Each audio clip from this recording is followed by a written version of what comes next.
तंत्रशास्त्र मानकरे प्रचलित एक व्यवस्थारू आसी कलाहांडी जेहेतु एक आदिवासी संस्कृतिर भूमि एक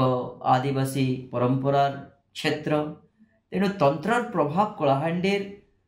लोकाचार एवं कुलाचार उपरे पड़ी आवाहमान कालरू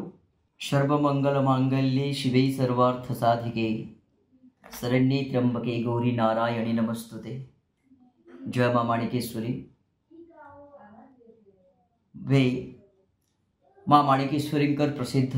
छतर यात्रा नवदिनात्मक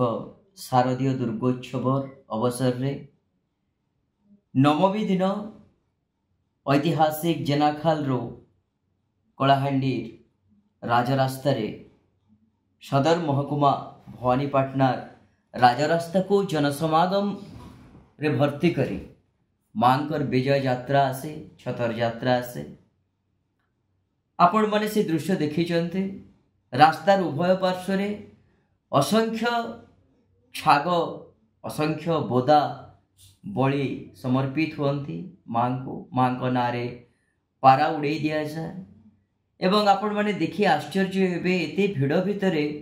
एते जनसमुद्र भितरे एते कोलाहल एते बाजा भितरे मांकर विजय छतर उपरे जो पारा बसी थाए से निश्चित भाव में मांकर उद्देश्य रे समर्पित हो जाता है। और जो बलि प्रथा विभिन्न आलोचना विभिन्न ताऊपरे तर्क एवं जुक्ति अनादिकाल रु होईची मोते लगे यह तंत्रशास्त्र मानकरे प्रचलित एक व्यवस्थारू आसी कलाहांडी जेहेतु एक आदिवासी संस्कृतिर भूमि एक आदिवासी परंपरार क्षेत्र तेणु तंत्रर प्रभाव कलाहांडीर लोकाचार एवं कुलाचार उपरे पड़ी आवाहमान कालरू एवं पशु वृत्ति को बलि देवार जो व्यवस्था दक्ष वृत्ति को बलि देवार जो व्यवस्था आमर हिंदू रीतिनीति रे पूजारे अच्छी आम पूजारे कहती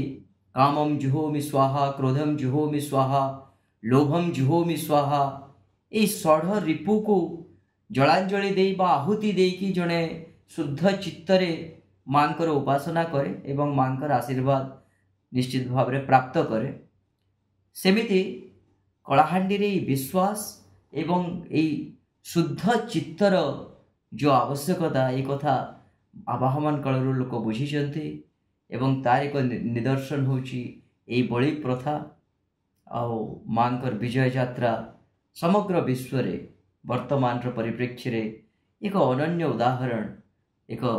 बेस सुंदर अनुभव। धन्यवाद।